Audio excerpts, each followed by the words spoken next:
আমার বন্ধু কত বড় লোক ফ্যামিলির ছেলে, ওর বাপের 3-4টা ইন্ডাস্ট্রি আছে, 4-5টা গাড়ি আছে ওদের, অনেক বড় লোক ফ্যামিলির ছেলে। এবার লাইনে আইছে। হ্যাঁ, তারপরেও কিন্তু ওর বাপের টাকায় চলে না। ও কি করে, গরিব মিসকিনদের টাকা মেরে সেই টাকায় চলে। ফাইসা গেছি আমি, ফাইসা গেছি আমি, ফাইসা গেছি মাইন কারচি পায়।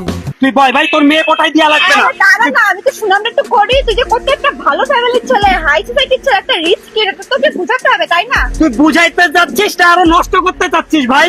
তোর বুঝানোও লাগবে না, তোর নষ্ট করাও লাগবে না, তুই বয়। কি নষ্ট করতে চাচ্ছি? তোর আমি বুঝাই, তোর আমি একটা মেয়ে পটাই দিচ্ছি, তুই দাঁড়া। আচ্ছা এই তুমি কি জানো, আমার বন্ধু আজ পর্যন্ত কোনোদিন একটা মেয়ের সাথে 7 দিনের বেশি প্রেম করে না। আজকে একটারে পটাই, 7 দিন পরে তারা ছেড়ে দেয়, তারপর দিন আর একটারে পটাই। তোর কোনো কিছু বলা লাগবে না, তুই আমার সব শেষ করে দিছিস। আমি তোমার সাথে প্রেম করবো না, তুমি চলে যাও, তুমি চলে যাও, তুমি তোমার কাছে চলে যাও। যাও আসলেই ফালতু আপনার ফ্রেন্ড একটা।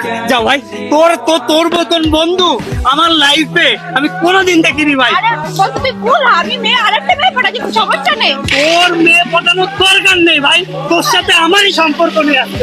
কি হলো এটা? আমাকে রেখে কেন চলে গেল? আমি তোর উপকারই করতে চাইলাম, এর জন্য না কারোর কোনোদিন উপকার করতে নেই। যা, দিলাম না তোর মেয়ে পটাই।